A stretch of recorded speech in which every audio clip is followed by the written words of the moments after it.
Hey guys, it's Mike with another Guild of Guardians video. We're on the main account today. I want to show you some of the stuff I'm working on. So one of the things that I've run into with my Durizda is I did max her out at Enlightenment level 10, but only Radiance level 2. And we've talked about going to Radiance level 3 and 4 and how it becomes less and less of a chance that your characters get upgraded. So because she's maxed out on Enlightenment level, the only way I can Radiance her now is to burn these energies. And these energies basically are super expensive because the only way to get these is to sacrifice characters that you've ascended into NFTs. And then when you put these on, you get the same percent chance as when you burn a character to do the same thing. So I was pretty unfortunate to get to 10-star Radiance level 2. I think I should be probably a minimum of 3, if not Radiance level 4. So what I am doing in the background, I'm building a new Durizda. So we're at level 6 here, and then Radiance level 2 already. So I still have 4 enlightenments to go. This one will not give me the opportunity because I'm not using flames to step up her Radiance level.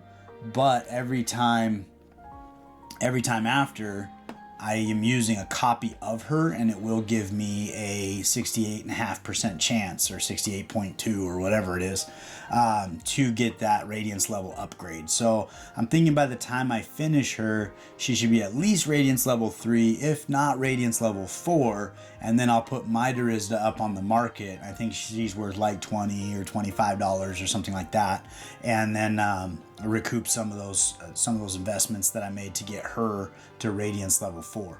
So that's something that I am working on the main account, just to get a little bit more out of my Durizda. But seeing how we're here, I do have several summons to go through. So we'll pull 50 of these guys here and just see what we can get. My goal again would still be Oxalis. I could actually use some Durizdas at this point. I would still like an Icum or an Icum. I'm not real sure. But he would be a great pull. Always getting Zedekis. So that I can finish that tank video. So there's a few things I'd be looking for in this 50 that would make me pretty happy. But also anything purple. There we go. We're getting blue at least. We're moving up. There we go. Okay, Palmera. I think I have plenty of copies of her. So, and then I am going to be putting together a video comparing different warriors. And we did the Rangers video with Atticus and Durizda. So I was hoping to do support and mages and kind of the other categories, so we can get a feel for who does what and how good they are. I think sometimes running them solo is a big benefit because you can see exactly what they're doing and what they bring to the team, and also where they're falling down and what they need. For example, like if they're, don't have any healing in their ability whatsoever, they know that you need to bring in a healer. So we've got Corvus and Fievel. Those are pretty good there. Like Fievel has some survivability in his kit where he does self-healing or self-shielding or something like that, which as an assassin is really beneficial. I do think Ashwin's survivability is a little better, specifically if you can get his crit rate up, because he heals himself as he crits, which is a big win. But we also need to do a video on assassins, so I've got some work to do. I am working on getting some different equipment and trying to get all my setup better.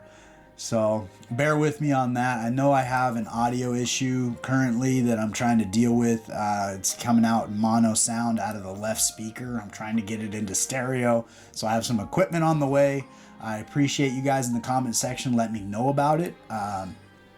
But I don't know if it's a software issue or if it's a hardware issue at this point, but we're going to try some new things and see if we can get it fixed. But I definitely appreciate you guys putting up with it for now, as well as letting me know that it's a problem so that I can fix it. So we're going to get through that. So I did also want to tell you that I was reading something on the website with the gear in the Endless store. It did go out prematurely, and I think it was a mistake on their end when they ran the update that it removed like Durizda's crossbow and Inara's, or not Inara's, but Grizel's amulet or whatever. So, and I think it was 7, 12, 14, 17 days early or something like that.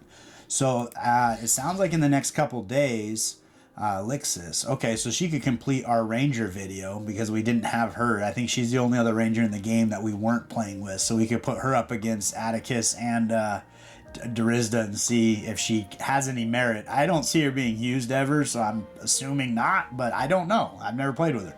So that'd be fun. But they will be, I think, on July 1st or 2nd, they'll be bringing all those items back to the Endless store. So if you were hoping to get a Durizda's crossbow or any of the things that were in there, you will have the opportunity to do that. So that is, hey, look at that. All right, we finally got him on the main account. I do feel like as a support champion, Grizel is better, but I am a collector, and so I appreciate having all of the legendaries. So this made my day. That is awesome. We have all of the legendaries in game on the main account now. So that is super cool. Very excited about that. And I think that, oh no, we got 10 more. I was like, was that the 50th? Just going out with a bang. Well, now this is probably going to feel underwhelming, but we'll give it a shot. Maybe they'll surprise us. But those endless items will be coming back for, I think, a week or two.